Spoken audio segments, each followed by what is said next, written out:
বাঁকুড়ার বিষ্ণুপুরে জাতীয় সড়কে এক মর্মান্তিক ঘটনা ঘটে গেল। এক দুর্ঘটনা, যে দুর্ঘটনায় দুই ভাইয়ের মৃত্যু। দেবব্রত প্রতিনিধি আমার সঙ্গে রয়েছেন। দেবব্রত, কিভাবে ঘটলো এই ঘটনা? একেবারেই দেখো অতনু, দুর্ঘটনা এই মর্মান্তিক এই দুর্ঘটনা ঘটেছে বিষ্ণুপুরের যে 60 নম্বর জাতীয় সড়ক রয়েছে, পাশ দিয়ে বয়ে গেছে এই 60 নম্বর জাতীয় সড়কে চৌপেটার কাছাকাছি। গতকাল সন্ধ্যাবেলায় ওই দুই ভাই একটি লরি করে এসেছিল বিষ্ণুপুরে মুরগি নেওয়ার জন্য। পশ্চিম মেদিনীপুরে বাড়ি তাদের, মুরগি নিয়ে মধ্যরাতে বাড়ি ফিরছিল।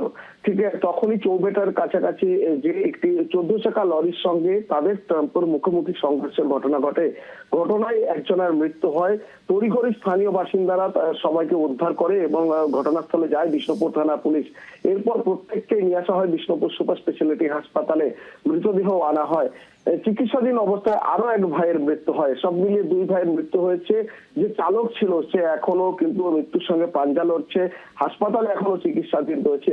সব মিলিয়ে কিন্তু এই দুর্ঘটনায় একেবারেই এলাকায় শোকের ছায়া যেমন নেমে এসেছে, তবে প্রশ্ন উঠছে কিভাবে পরের পর এই দুর্ঘটনা ঘটছে একই জায়গায়।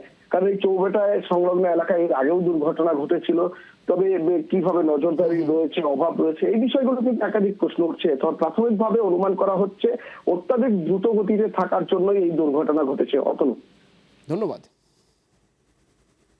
ও বাঁকুড়া এদিকে মুরগি নিয়ে যাচ্ছিল, লিয়াতে গাড়ি ক্রসিং করতে যে ঢুকেছে, আর সেও সামনাসামনি কোনো মাথায় যে ডাইরেক্ট মুখামুখি কাছাকাছি, যে 14 জায়গা গুটি গাড়ি। তিনজন ছিল ড্রাইভারকে নিয়ে, দুজন কর্মচারী আর একজন ড্রাইভার।